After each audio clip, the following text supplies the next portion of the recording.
Hello again, Slayers. It's me, Kyle, but I'm better known as Roboslicer in the Dauntless community. This week, we were surprised to see Koshia, but honestly, after some people were talking about it in Discord, I wasn't honestly shocked. So I made a quick build so I can actually help you guys get the sub 5 in the easiest way possible. So as usual, this week, let's look at the modifiers that we'll see for Koshia trials.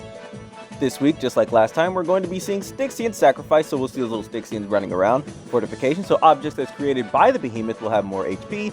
Vicious Vigor, so anytime he does physical attacks onto you and he physically hits you, he'll gain 1k HP back, so he's got built-in Iceborne to avoid getting hit as much as you possibly can. And Thick Skull, so it's a lot harder to stagger him, but that's not going to be what we're going to be using. We'll be doing other things to actually get the stagger off.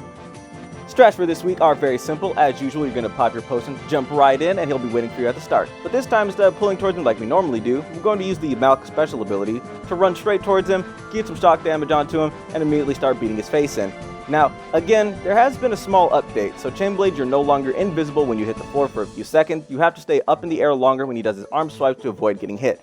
Again, he does have Vicious Vigor, so whenever he does physically actually hit you, he gains 1k HP back, which is like built-in Iceborne. So avoid getting hit as much as you possibly can. But in this build, we are running +3 Parasitic, so if you do get hit, it won't be the end of the world. It just means it's going to take a little bit longer for you to actually bring down his HP. Next, you're also going to want to keep using your Lantern Holes to keep the Styxians away.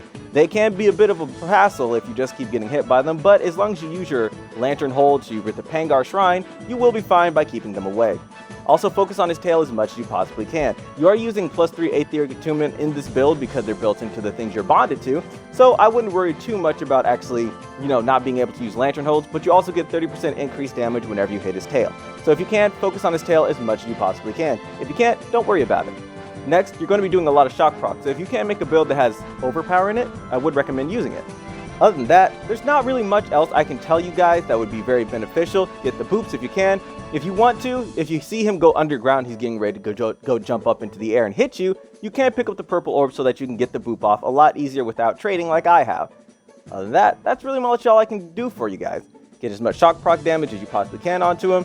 Hit him whenever you can, boop him if you can, but if you don't feel comfortable, you can bring concussive grenades in this same build. Well, without further ado guys, do what I do and watch my playthrough. Be safe and happy hunting, Slayers.